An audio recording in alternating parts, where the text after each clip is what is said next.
but we can conclude you can beat Dark Souls 1 with the Chaos Blade at minimum stats. But we can conclude you can beat Dark Souls 2 with the Chaos Blade at minimum stats.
This run sucked, but let's save the agony for when it matters.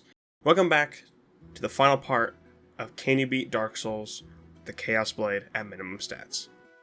While I make my character, let's talk about the changes of the Chaos Blade that it got in between games once again.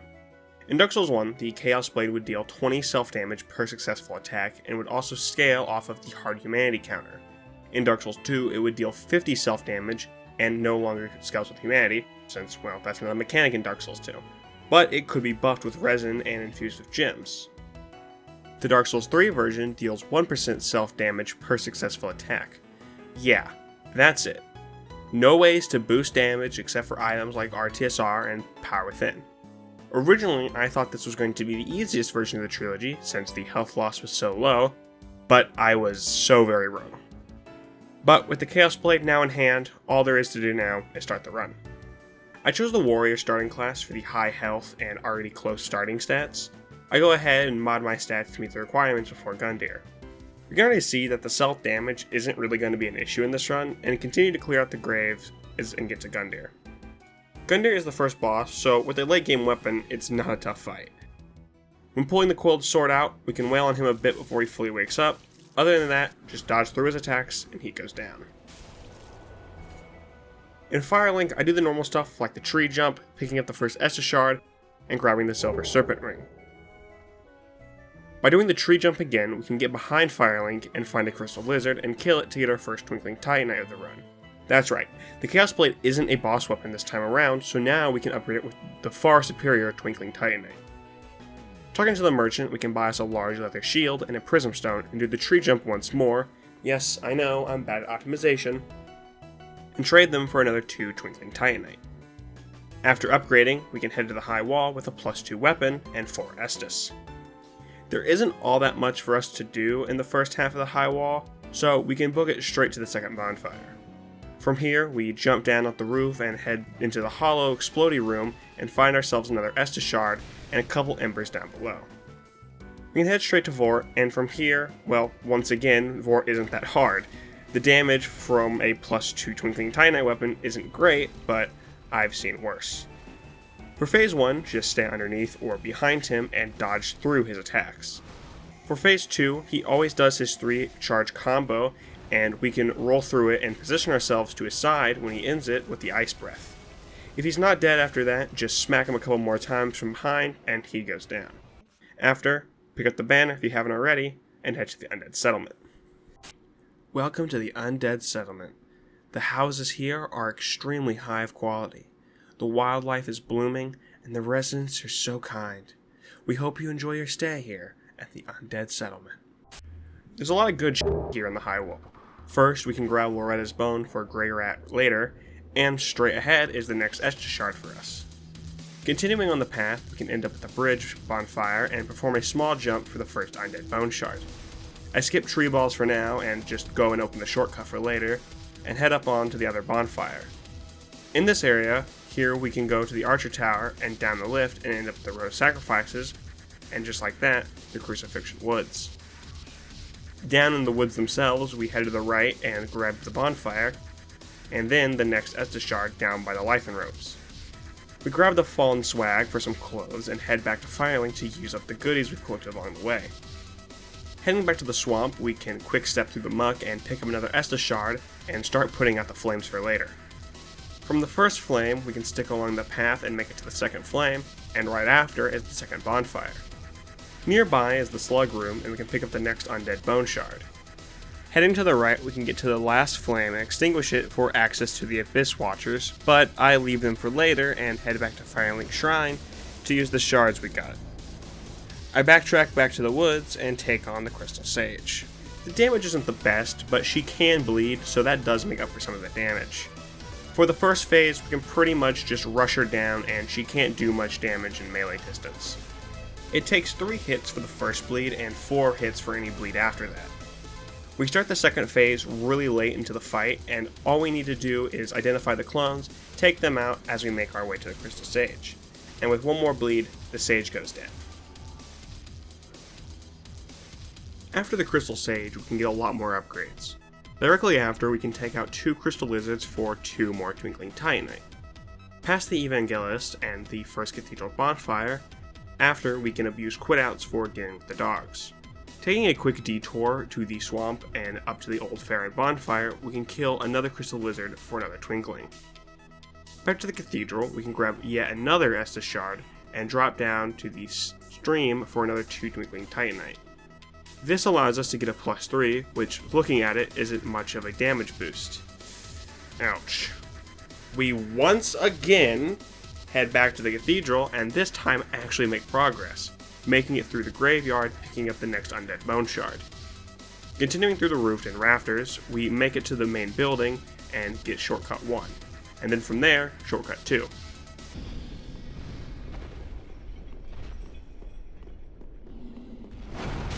Deacons of the Deep are, well, the Deacons. Not really much here. We take out the normal Deacons in 2 basic hits, and after weaving in and out, the main Deacon spawns.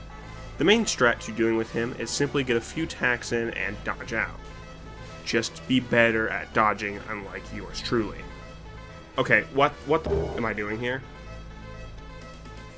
Okay, maybe some armor will help. There we go. God, I hope this doesn't foreshadow the rest of the run. After the Deacon experience, trademark, we can head back to the Farron Swamp and prepare for the Abyss Watchers. At this point, since I don't have any need to send my souls? I'm gonna send them off to Canada. Since I don't have a need to spend any of my souls, I go ahead and start buying a bunch of grass. Damage is fine, dealing 100 per swing. The biggest issue is my poor ability in the Abyss Watchers fight. In Phase 1, I try and stay on the offensive, getting backstabs when I can until the second one wakes up. Once he's awake, I go fully on defense and run away till Strawberry wakes up. Hopefully Strawberry can stay alive long enough to let me take out one or even take out the one by himself. If not, it's back to running. Phase 2 is pretty much like Phase 1, except we have to be a bit more mindful of the lingering flame effects on the sword. Punish the jumps with backstabs and continue the assault when he's on the ground. A few attempts later, the Abyss Watchers go down. Inside the Catacombs of Karthus, we kill the Boulder Mind Controller for the other Undead Bone Shard. Afterwards, the Catacombs don't have much here for us, so we just run past everything and make the Catacombs a breeze. Wolnir is, well, Wolnir. There's a recommended rotation to his bracelets. First break the small one on his left arm, then move to the right and break that one. And then finally, break the big bracelet on his left arm, and Wolnir goes down just like that. Welcome to Irithyll, the luxurious snowy city. Here you can engage in an assortment of activities. Roasting, hide and go seek, engaging with the town pet. We hope you enjoy your stay in Irithyll. In Irithyll, there isn't too much to grab. We can kill another Crystal Lizard for the next Twinkling Titanite and then grab the bonfire. Over by where Crichton usually invades, we can pick up another Undead Bone Shard for later. Down the lake, I run from the pit bull and make my way down to the dungeon. The dungeon doesn't have a whole lot here for us, so it's pretty much just a long sprint through. We can make a quick stop by this mimic to defeat it and grab the next Estus Shard, and carry on past the giant.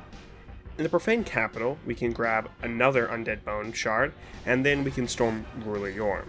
Yeah, I'm using the Storm Ruler. If the boss has a gimmick, I'm using said gimmick. Back to Irithyll, we can head into the sewer and out into the kitchen, which just has to be a health code violation.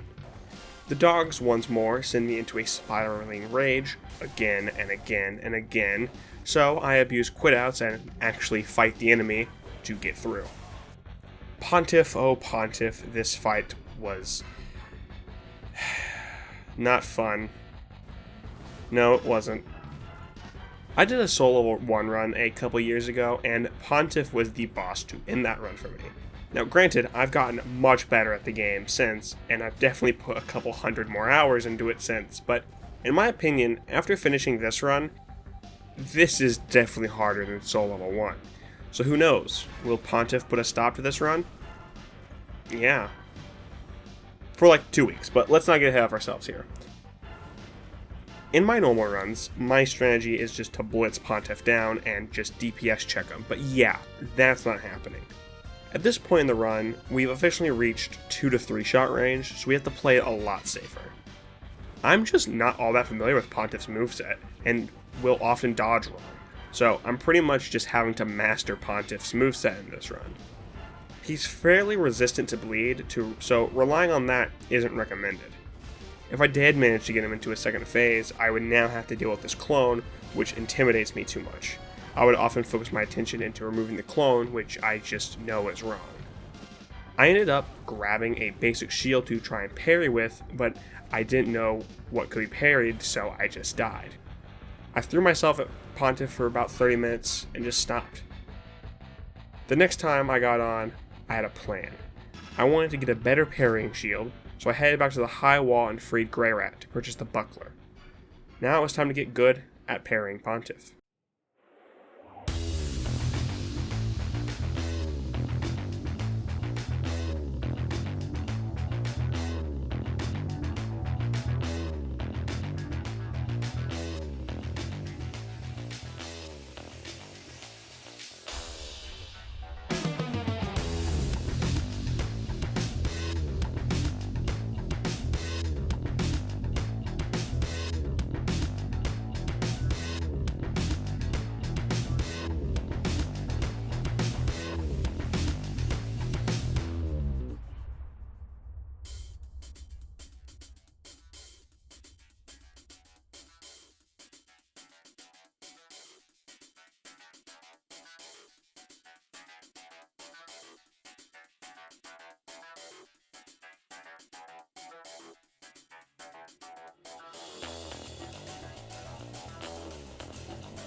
God.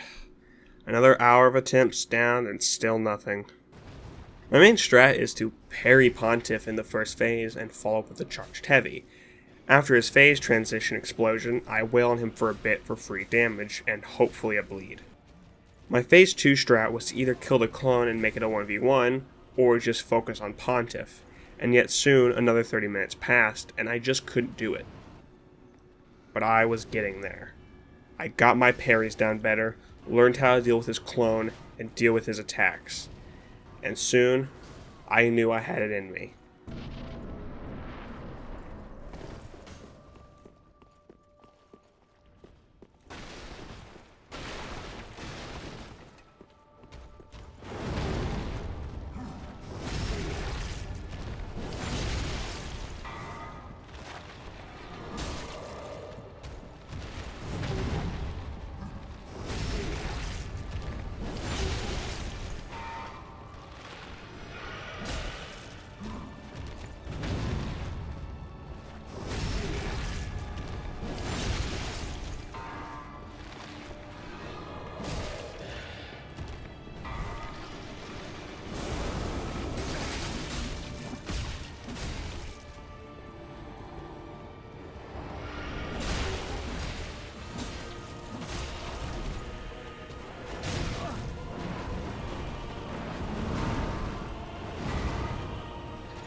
Even though many mistakes were made, we had bested the Pontiff.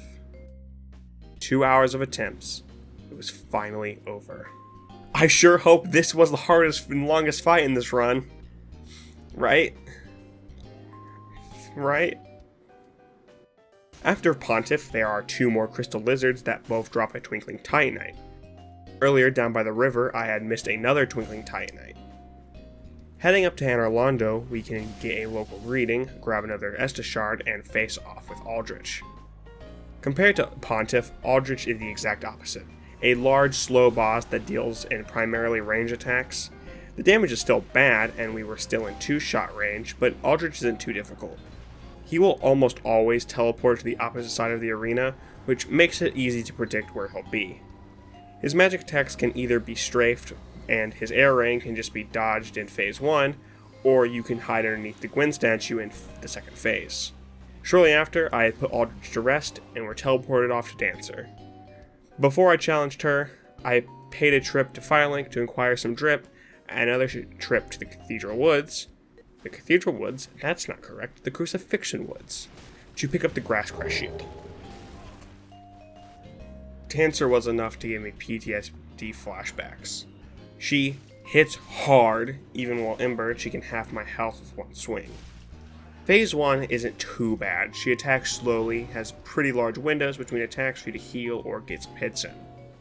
Another benefit in this fight is she's susceptible to bleed, and we usually get it off right before we transition into Phase 2, and that makes up for our sub 100 damage. Phase 2 is where everything goes to hell. She's a lot more aggressive in Phase 2, having a lot more combos with a very small window of downtime. I'm just so bad at dodging her attacks. I'm so used to the fast combat of Dark Souls 3 that Dancer just kind of throws me off all the time. Our low damage, which is now the staple of this run, drags this fight out way longer, and it makes it so one mistake is all it takes to turn a great attempt into a terrible one, or just end it outright. Countless of attempts later, something needed to change. I headed back to the Undead settlement and past the Fire Demon to pick up Flynn's Ring, which boosts our damage with less equip load. It's a small boost that helps a small bit, but at the cost of our defenses, it doesn't seem all that worth it. And soon after, another hour has gone by with no progress. We need a big change at this point in the run. I had pretty much been ignoring rings in this playthrough because a lot of the ones I normally use are either late in the game or require me to be at full health, but there were a few rings that would actually help me out. Back into the Catacombs of Karthus, we can get the Karthus Blood Ring that increases our iframes at the cost of lower absorption. In the Catacombs, there's also a Twinkling Titanite I missed, which gets us closer to our +4. In the Profane Capital, there's 2 more Crystal Lizards that drop the last few Titanites I need for a +4 as well. I head back to the Cathedral for hopefully one last time to get the Paladin's Ashes for Lloyd's Shield Ring, and in the Cathedral for Lloyd's Sword Ring. Now, you're asking me, why get these rings if the effects will be nullified right after the first attack? Well, let me explain. Lloyd's Sword Ring will provide an additional damage boost for our first attack, which may not be a lot, but any increase in our damage helps right now. Lloyd's Shield Ring has a bit of a better use here, giving us the potential to survive getting one shot with our lowered absorptions. I try and heal whenever I get around 80% health anyway, so we will constantly be back in the range of getting the ring's effects. Finally, I head back to Cathedral once more, this time having Gael take me into the Painted World. Here, I go along the path like normal, but at the second bonfire, I head straight into the chapel and then break the bridge. Down the bridge into the depths of the painting, we head all the way to the left and defrost this tree to spawn a ladder that takes us up to the Titanite slab. Now with a +5 and a full ring setup, we can once again take on the Dancer. The damage is already better, dealing 148 damage and then 132 after the effects of Lloyd's wear off. This is about a 40 damage increase, which is the glimmer of hope I needed. This was still a struggle. Something that never was a huge issue until Dancer is our lack of stamina. In hindsight, I should have swapped out Flynn's ring with the Chloranthy ring, but what can you do? The issue was Dancer's long combos. It would make us run out of stamina and end up getting hit by them, so stamina management was a big thing. I had to pay attention to. After a few more attempts, Splunker pointed out to me that I could get the Karthus Milk Ring, which gives me 3 more dex. The Chaos Blade has an S scaling in dex, so after getting that and swapping Lloyd's sword for the Milk Ring, we can see our damage is now 143. A whole 11 points more, which is an incredible help. If you think it's not that big of an increase, let me put it in perspective. If we were doing 132 previously, we would need to hit Dancer 38.7 times, not factoring in for the weapon or attacks, heavies or bleeds. With 143 damage, we now need to hit Dancer 35.7 times, which in the Souls games can make or break a fight. Now, with our improved tactics, our main strategy is for Phase 1 is to stick to her hips or behind, getting the occasional hit in if she's stalling. All of her attacks are slow to get hits in after. The best attacks to maximize damage on is either her explosion or where she stabs her sword into the ground and slides it around for the flames to shoot out.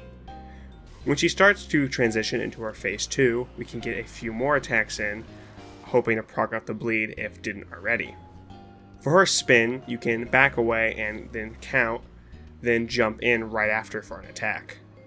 In this phase, she gets a couple more moves that can be easily punished, the notable ones being the dark variants of the AoE and ground stab, and the double uppercut. After 2 total hours of attempts, the Dancer goes down, and I do the joke again about how I hope it's not going to get worse, but you can already tell it's going to. My next plan after Dancer was to take down Gundyr for the Prisoner's Chain, but that requires the Transposing Kiln and Osiris to be defeated. So, I go cross Tree Balls off my list first.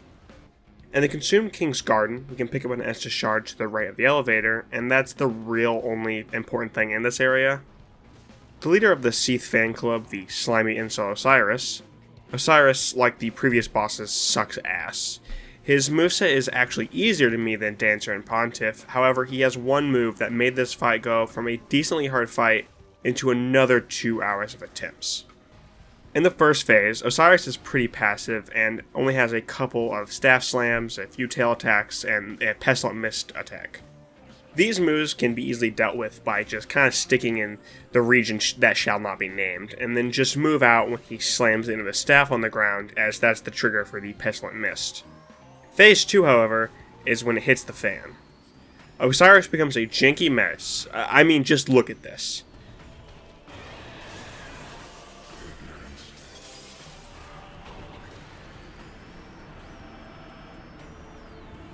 But honestly, Osiris now only has a few moves in particular that can be reliably punished, that being his tail spin and his freak-out charge. The tail can be dodged by rolling to the right side, and then you can follow up with 2 attacks. The freak-out charge is a little less reliable. It really all depends on how close you are behind him. Speaking of being behind him, it's where you want to sit for the entire fight because of the move that would break me. The instant charge.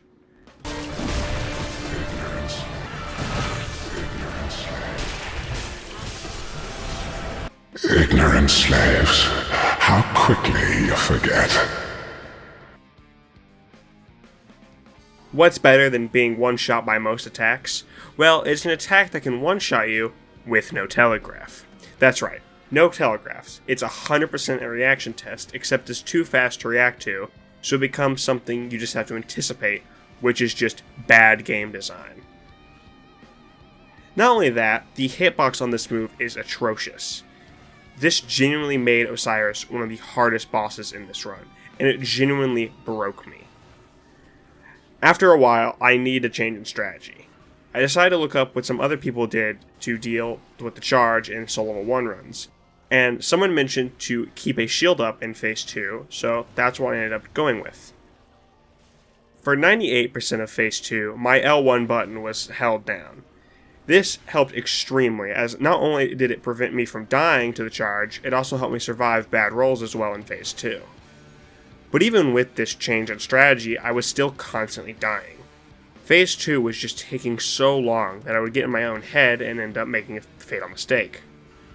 Each death was a blow that I could no longer take. Osiris actually broke me. But I know I could do it. I was able to overcome Pontiff and Dancer. I'm not going to let some slimy, seed-loving fuck be the boss that ends this run. How do we overcome the charge? The shield helps, but it cannot become a crutch for me. I need to learn how to deal with it in the case that I can't block. I need to learn to predict it. He can do the instant charge after pretty much any attack, but what the real bullshit is he can feint into the charge, specifically on the bite move. He usually does 3 chomps, one after another, but after the first one, if you dodge into it, he will feint into the charge, which caught me off guard a few times. This makes it so I need to block the bite in the chance he does decide to feint into the charge.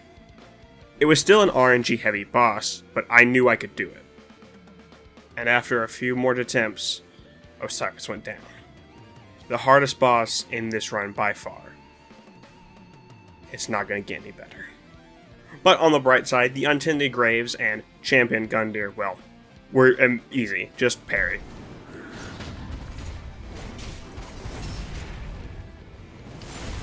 With Gundyr dead, we can grab the Coiled Sword Fragment for unlimited homeward bones, but more importantly, the Prisoner's Chain, which gives us an additional vigor, endurance, and vitality. All that's left for the base game is 3 bosses, so it's time to get to work. Instead of heading left after Dancer's bonfire, we head straight into Lothric Castle. We follow the path and end up at the Barracks bonfire. The interior of Lothric's castle doesn't really have anything for us, so we were able to run through most of it, including the Dragon Bridge and the last interior section before Dragonslayer Armour.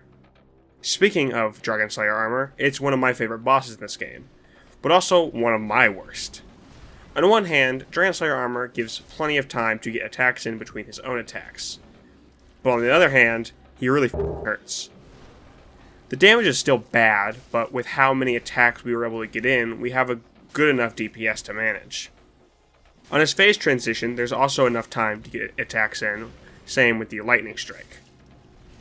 In Phase 2, he gains more damage and a couple new moves, but overall, the fight is more or less the same. The butterflies also start attacking in Phase 2, but to be completely honest, I've never found them to be a real threat. The laser is really easy to dodge, the small meatballs do little damage, and the big ones are so rare that it's worth to risk the RNG and just keep your attention on the Dragonslayer Armour. And in the first try, we got him down to about 20%, which was amazing. I was fully confident we were going to be able to knock this boss out in under an hour.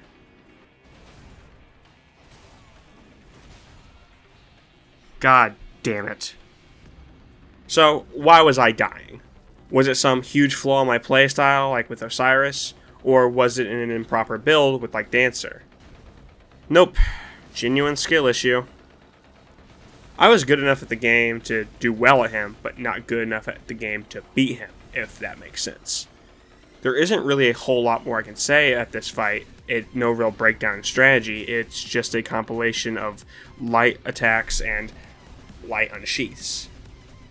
Normally in this fight I would freeze him, but since this is Lame Souls 3 and not Peak Souls 2, we can't fuse or use pine resin on special weapons. We could have tried to parry him, but there wasn't a riposte option on him, so it wasn't all that worth it for us. Just like with Pontiff, we had to get good. And after about 2 more hours, we did. We may have traded blows, but I can revive and he can't. 1 point for hollows and 0 points for a hunk of metal. The Seath fan club decided to meet today, which just gets on our way. A lot. I pick up Power Within, looking back on how we used it in Dark Souls 1, and ouch. I really need to start planning my runs. Anyway, continuing up the archives, I can reach the final part, and instead of heading up to Lorien and Lothric, I can go behind me and find another Estus Shard and another ring, the Hunter's Ring, which increases our dex by 5, and it's the last damage increase I'll be able to get since my stupidity locked myself out of Power Within. We swap out Lloyd's Sword Ring for the Hunter's Ring, and now we can take on the Twin Princes, my favorite Dark Souls 3 fight, and one of the best fights in the entire series. Phase 1 starts off with just Lorien, and he is aggressive. You do not have a lot of downtime in this fight, and it's super easy to be put on the ropes, with just 1 or 2 mistakes. Luckily for us, though, he doesn't have a huge health pool, and his combos usually end in 2 attacks. Circling him and dodging to the side is the best way to deal with him. We end up getting a stagger and a bleed right after.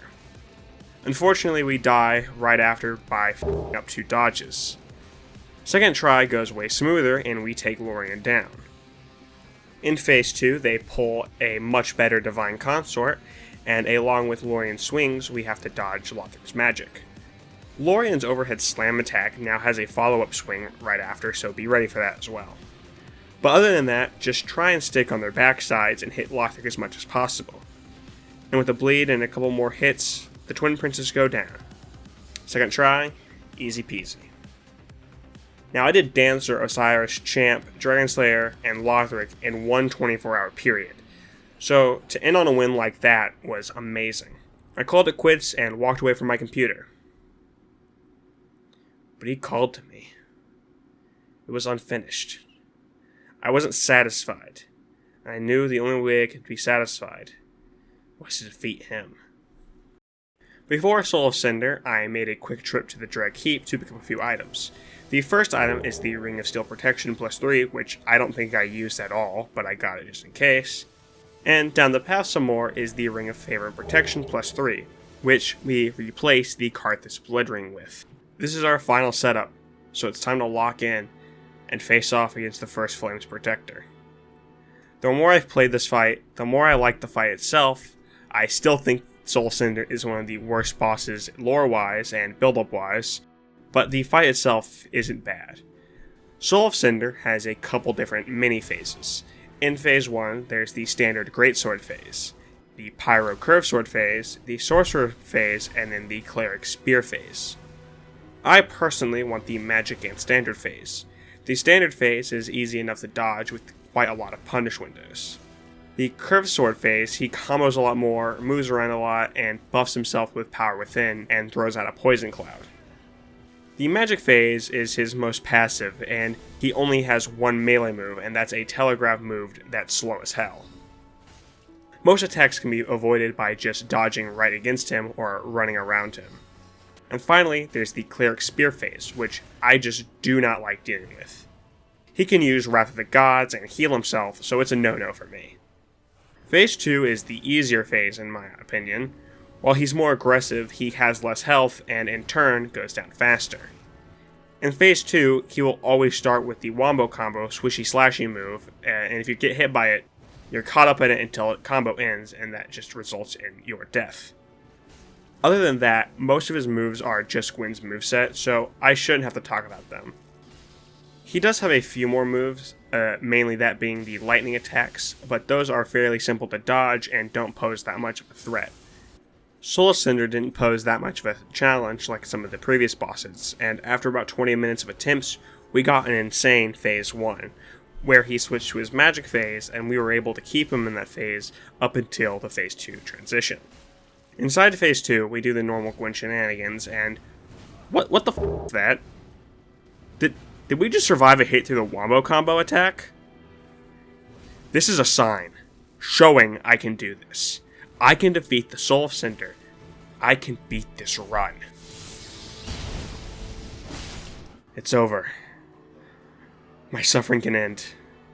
It's easy to say that this run was much harder than Soul of 1, but at least now, I can link the First Flame and beat... What? No. Oh, Christ. It's only just begun. Now with the base game done, it's time we have to go back and do all the optional stuff. Heading back to the Catacombs of Karthus, we break the bridge and head down to Found Izalith. Here we can run and squeeze past Nat's lair and take a nap as the Ballista goes big game hunting for an undead bone shard. The old Demon King is, well, the old Demon King. Only reason I died is because he PvP roll caught me. He can still two-shot us, but he's not super aggressive, and for the first time in forever, we deal over 200 damage, which is just a blessing to see. Shortly after, we get him low enough to explode, and we can cut him down easily after that. Off to Yorm's Kink dungeon and past all the jailers to take a nap and end up at Archdragon Peak. Here we can see one of the stupidest f***ing bonfires in this game, and also died to the Ancient Wyvern for 2 reasons. 1, because this guy, and 2, I wanted to learn the Ancient Wyvern speedrun kill. To do it, you have to run to this ledge and hope for the breath attack, and at a specific moment, do a jumping attack. If timed correctly, you'll be able to mount the dragon and end up in the interior. This area is bland and boring, and I don't apologize for saying so. It's a straight short walk to the 3rd bonfire to end up outside the Nameless King's arena. The Nameless King is 2 bosses in 1, King of Storm and the actual Nameless King. The King of Storm is easy enough, his attacks are basic and easy to dodge, and we deal over 200 damage per swing, so he goes down easy enough. The Nameless King, however, is a bit of a challenge. People think he's the hardest boss in the game, and while I disagree, I don't find him easy either. He's aggressive and deals a lot of damage. Even with my 2 health boosts, he's able to one-shot us, which is insane. Worst part is you have to go through the King of the Storm again if you die. If only there was a mod to remove that. In Phase 1, his attacks are fairly basic, just some simple slashes and a few combos. During this phase, I was able to consistently stagger and even bleed him, but Phase 2 is a lot harder. First off, he starts off with 2 moves, like how Dancer starts off with her Beyblade move. First, he holds the sword spear up and then slams it down, which after a moment will shoot out lightning in a star pattern. After, he will apply lightning to his weapon and then thrust into the air, which after a moment will call down lightning to strike right on top of you. Now, I would get to Phase 2 fairly consistently, but early on, this move I just couldn't get the timing down and would get one shot by it each time. But after an hour of trying, I dodged the lightning and got the timing down. It was time to lock in. A few new moves he has is the lightning stake, which he just slams straight down, and electric foot stomp, which is very similar to the stake, but the fight pretty much stays the same, as the new moves aren't super hard to dodge, and soon we had him just a few more hits. If it isn't the consequences of my actions. Well, that was crushing. I know it was my fault and all, but this was genuinely the height of my anger in this run. I threw my headset off and made a roast beef sandwich, as my friend was still on call waiting for me to get back. But the beef sandwich and I knew that I could do it, so I got back and tried again. Death after death, I ended up in that same situation, him charging up his blade. What do? Do I try and attack him and kill him before I die? Or do I play it safe and risk failing the timing? I had to choose now, and I went for greed. And well, greed is good! Thank God it's over with. With only the DLC remaining, I wanted to knock off Friede first. She is by far the hardest boss in the game for me, and I attribute half of that sentiment to her overly long, drawn-out phases, but I digress. For now.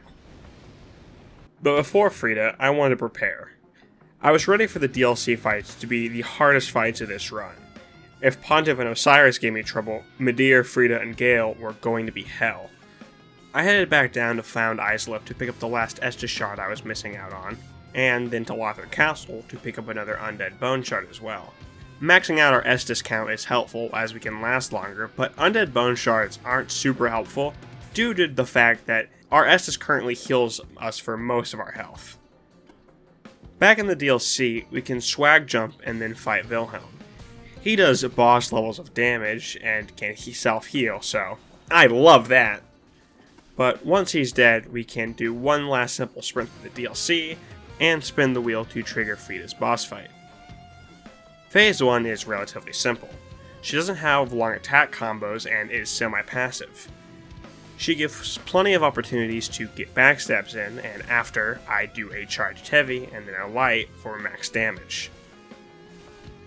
When she goes invisible, you can tell where she's going to land based on the particles of the snow. Phase 2, in my opinion, is the worst phase of her fight. A worthless hunk of mass that travels around the arena with janky collision and hitboxes mixed in with insane damaging attacks. Plus, a lady that attacks you from range can hit you through him and also can't heal, what's not to love? I'm gonna be honest with you, I don't have much of a strategy or boss guide for this phase. I often try and be as descriptive and break down what I need to, but this fight is such a mess for me that trying to explain it is hard. Father is pretty resistant to bleed, so trying to maximize damage onto him is preferable. Try and stay at Father's side or behind him. If you're in front of him, you're going to get hit by the large soup bowl. If Father gets backed into a corner, try going after Friede and wait for Father to move more to the center.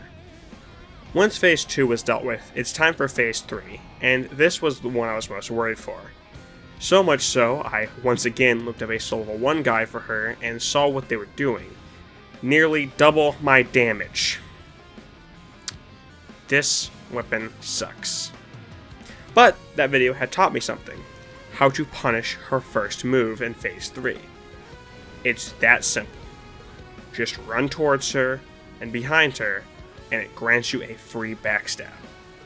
I genuinely never knew this, and it helped me so much on this fight. I know I'm not talking about my failures that much, but this wasn't some quick victory. No, this was close to another hour of attempts. Each phase could kill me if I wasn't careful, and the longer I played, the more impatient I got, which would lead to me making dumb mistakes that would get me killed in Phase 1. However, I kept pushing and kept learning. And soon, I was consistently at Phase 3. The two attacks that I know can be constantly backstabbed are the Black Flame Spiral Slam and her jump where her scythe does a glimmer in the air. With enough luck, we got 4 punishable attacks, and we were able to take Friede down in just about an hour. 5 more to go. Let's cut over to the Ring City Tori. Hi Ring City Tori, how's it going? I'm so sorry. Oh God. Let's talk. I knew this fight was gonna suck, and beforehand I was debating on how I wanted to deal with this fight. On most of my runs, I usually summon Gael and Lap to help with this fight, but a part of me knew I couldn't this run. This is an end of a trilogy. I can't have a cop-out fight like this, especially so close to the end of the run. So, I was gonna have to do it solo. I never really took the time to learn this fight due to me always summoning for it, so while my overall skill could carry me, it could only carry me so far. This led to death after death after death after death. You get the point. The demon in pain and the demon from below were just beating me down, and I just couldn't. Even after this run, I'd still say this is the hardest fight in the entire Souls games, and here's why. Both demons have an active and inactive form. In the active form, the demons will charge at you and get in melee distance using various swipes to hit you. The inactive one will shoot exploding toxic gas at you from a distance, and if you get too close to the inactive one, it will also throw up toxic clumps and try and hit you. After a minute, the inactive one will become active for a few seconds. You'll have to deal with just both of them being active. After that, the demon that was first active will channel 2 fireballs in his hands, raise his arms up, and then slam them down, causing an explosion, which makes them switch to the inactive form. Both demons can be in both forms at the same time, but not for very long. You really only want to focus on the active one, as he's the one always pursuing you. This way, you can do a bit of a dance back and forth, and just keep an eye out for the inactive one's toxic. Stay underneath him and roll into his attacks, and you can manage the active one. After a minute, he'll stagger, and that way we can riposte, and after that, it's usually time for the transition. And that's pretty much it for Phase 1. Just keep switching between the 2 demons when they're active or not. The way I'm explaining it makes it seem so incredibly simple, but it wasn't. It wasn't until attempt 50 where I even saw Phase 2, so it was rough. Something important to note is that you should be killing the one in pain first.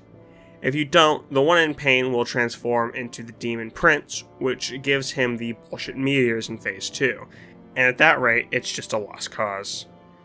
In my opinion, Phase 2 is much simpler. It's now a one-on-one fight, and while I was still unfamiliar with a few of his moves, I got them down rather quickly.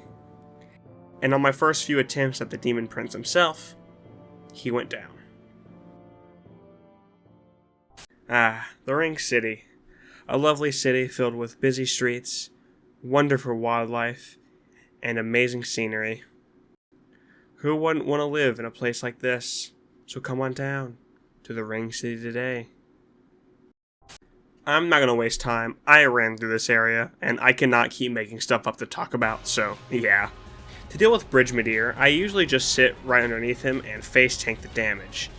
But obviously I couldn't this run, so I baited out the fire by hiding behind the rock, went in, did some hits, and went out.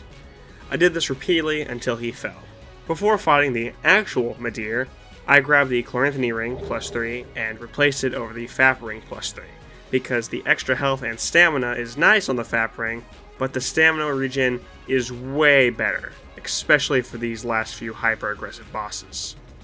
After triggering Midir for the first time, I quit out and dropped back down. This way, Midir will start his Thrash move right away, and this causes him to completely miss you, and by rolling forward, you can get right under his head and start getting attacks in. I'm extremely good at Midir, and I know all of his tells, so going in, I was confident I was going to be able to do this. The damage was better than I thought it was going to be, so that was a nice surprise. For the swipes, dodge into them and try and stay close to the head. If he stands on his hind legs, he's going to breathe down fire, so run away from him, not into him behind his tail. If he does the charge, grab, or bite you, you can roll into or away from him. When he flies in the air, run to the left as he breathes fire down onto you from your right. He does a charge explosion when he starts phase 2, but to be honest, I really don't know if this does any damage or not. I just always run from it. Lastly, his infamous laser is really easy to dodge. I just run towards him from the left if I'm not next to him when he starts it. And within just a few tries, I take Midir down, and only have one real boss left. Half-Light and Grave Tender aren't hard, they're just tedious, and this script is already long enough where I don't feel like writing a step-by-step analysis for these two fights. For Scumlight, just focus on the Painting Guardians first, and then the boss. For Scum Tinder, focus on the small wolves, then onto Scum Tinder, and then Scum Tinder's Great Wolf. And with every single boss out of the way, it was finally time to confront my sins? That's right.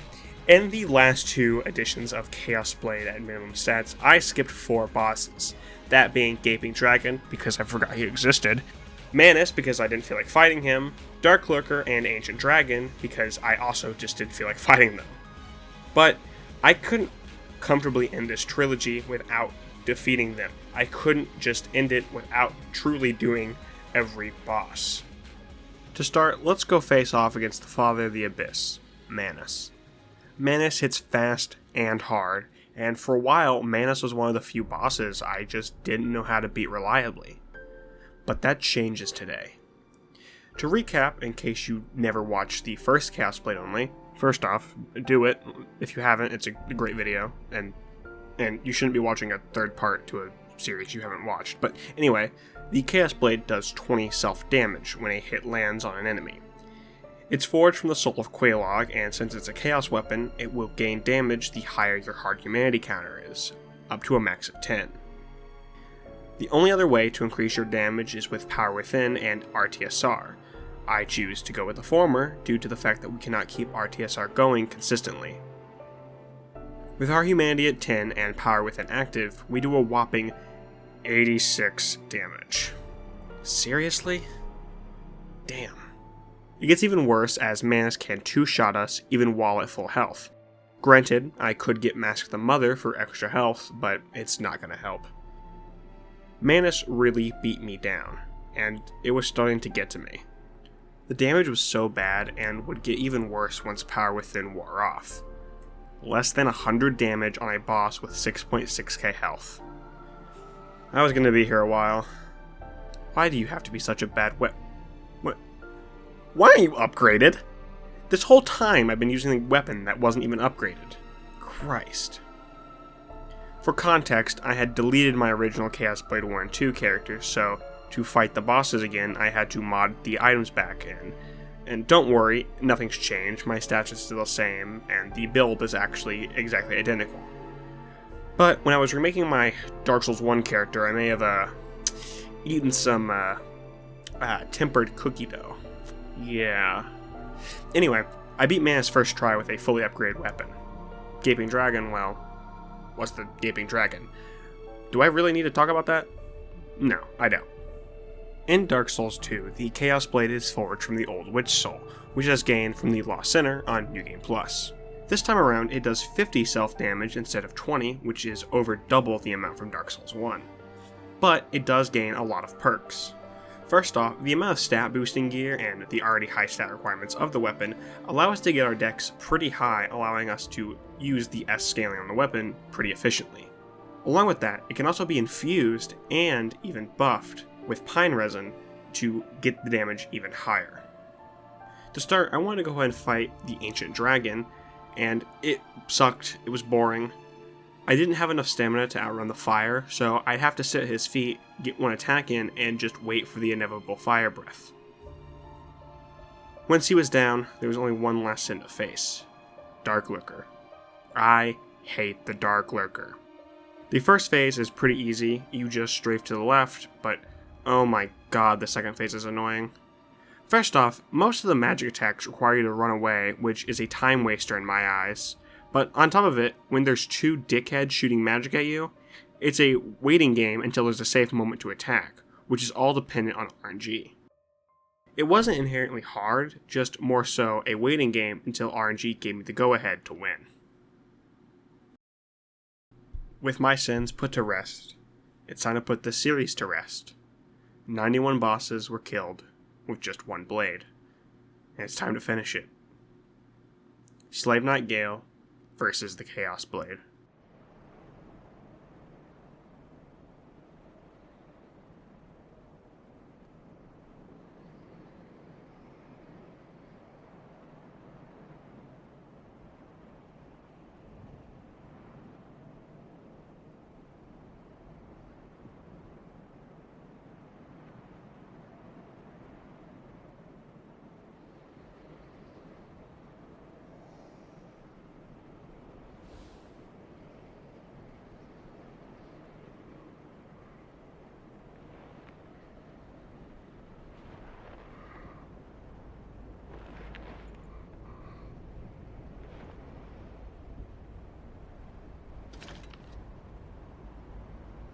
What?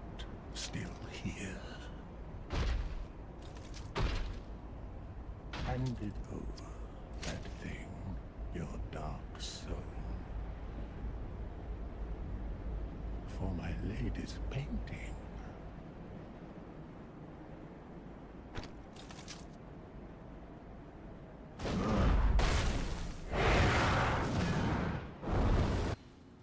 This fight was rough.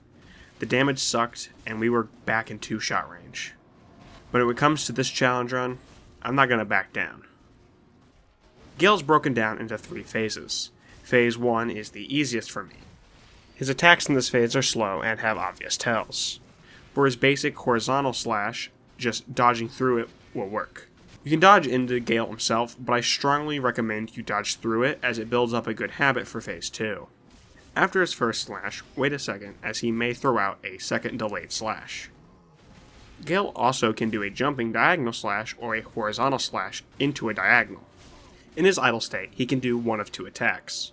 Go on all fours, jump up, and slam his sword down, or jump into the air and thrust his sword towards you.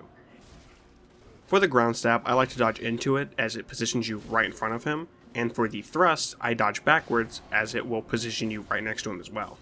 The jumping slam can also be used as a combo ender like the horizontal and the diagonal slash or the scream.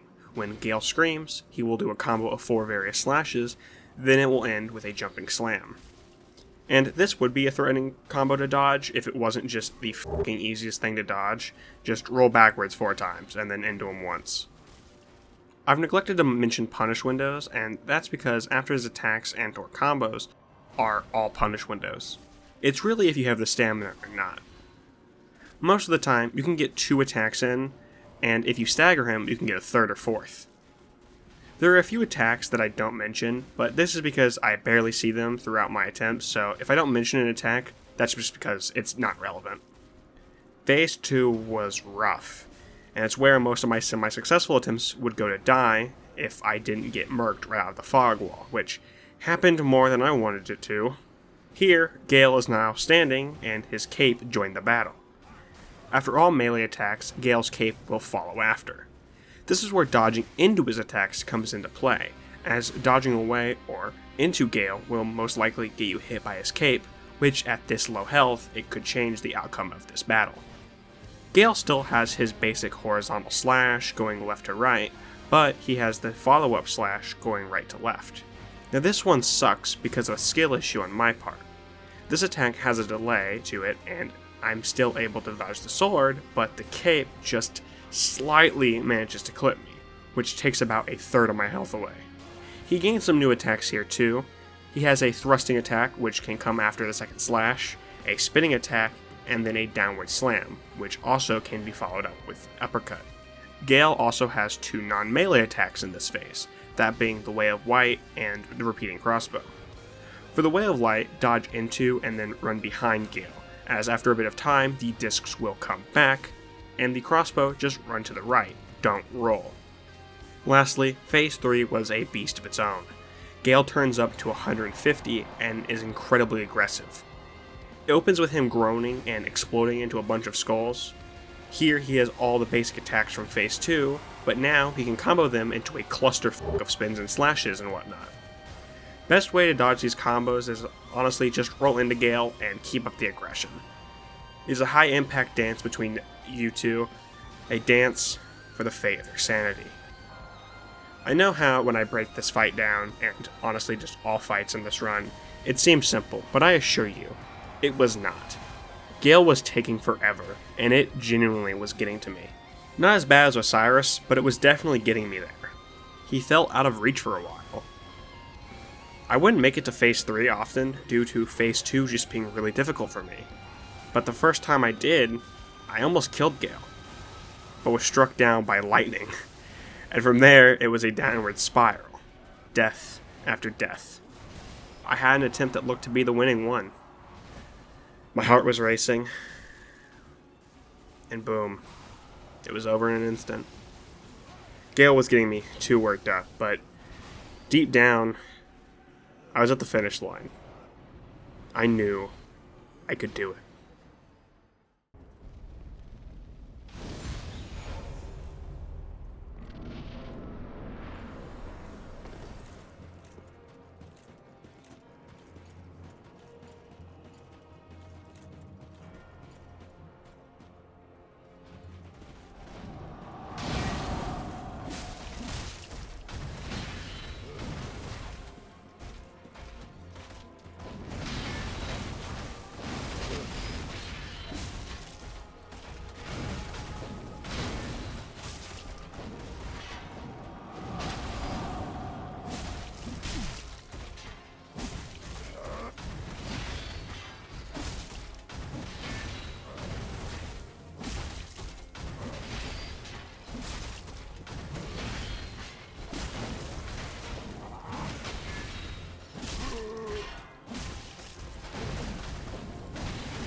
Midir.